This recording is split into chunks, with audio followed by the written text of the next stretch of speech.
Jornal da Globo. Oferecimento Banco Rural. Relacionamento, nosso maior investimento.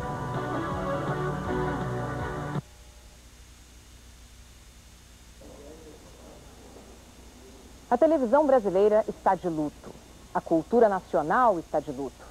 A imprensa, o jornalismo e o mundo dos homens de ideias, os empreendedores, que com seu esforço e talento constroem este país.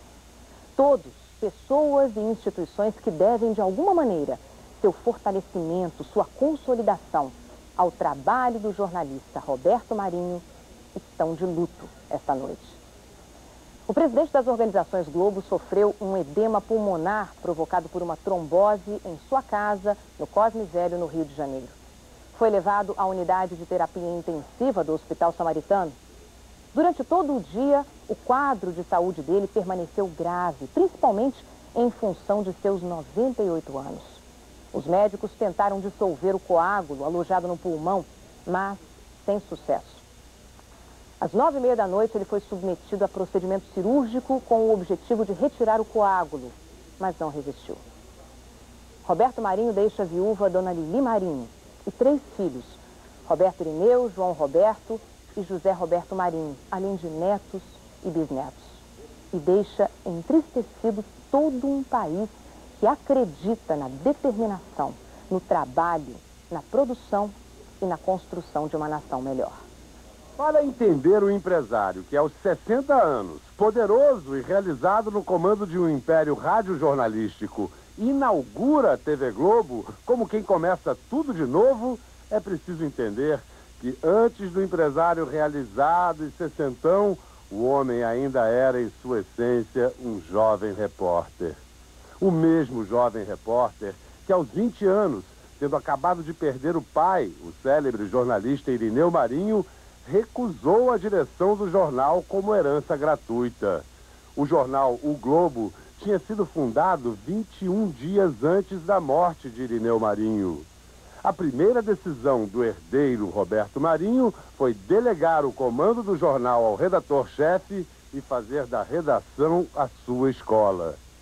Mesmo depois de assumir a direção de O Globo, o jornalista sempre falou mais alto que o empresário.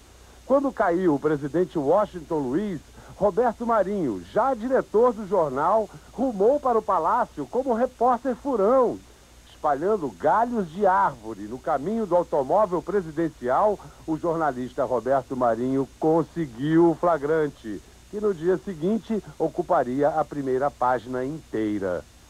Foi a audácia do repórter que fez o empresário escrever a mais bem-sucedida história da comunicação no Brasil. Homenageado em Paris pela Universidade Sorbonne, Roberto Marinho definiu jornalismo como um exercício de audácia. O jornalista tem que se atrever a interpretar a opinião pública, a correr o risco de falar em nome dela. Dessa paixão pela informação vinha sua autoridade, expressa sempre em voz mansa, despida de arrogância. Amava este ofício de contar a vida porque amava a vida. Gostava de trabalho, mas sabia viver. Suas paixões iam além da notícia. Jovem, gostava de velocidade, de esportes e ficou solteiro até os 40 anos de idade.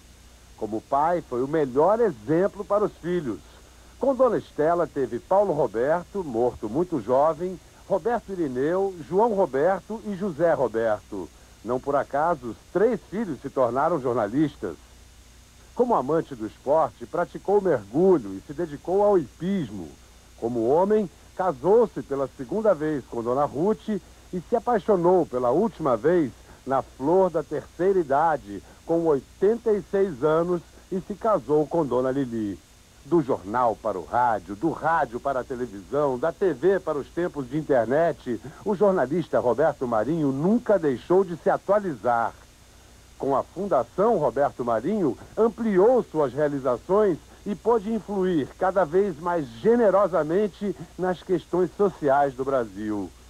Uma obsessão: preservar o patrimônio histórico do país e educar. Viveu uma biografia do século XX, mas não escolhia parceiros por afinidade ideológica. O talento, o mérito e a competência sempre foram reconhecidos pelo chefe Roberto Marinho. Virou folclore político a sua defesa de profissionais considerados suspeitos pela ditadura. Nos meus comunistas ninguém toca, disse o jornalista Roberto Marinho. A frase é um exemplo perfeito de sua postura como patrão. Com palavras, o bom jornalista pode destruir. Com palavras, o bom jornalista Roberto Marinho pôde construir. Construiu um ideal de Brasil que surpreendeu o Brasil. Gerou milhares de empregos, ideias, obras e sonhos. Seu maior feito talvez tenha sido criar as condições para que outros pudessem realizar outros ideais. Eu não sei se eu sou consequência das minhas qualidades ou dos meus defeitos. As minhas qualidades são conhecidas por poucas pessoas que convivem comigo. E os meus defeitos são apontados por muitas pessoas que me desconhecem. Eu não sei se devo preferir o conceito das pessoas que me desconhecem ou daquelas que convivem comigo.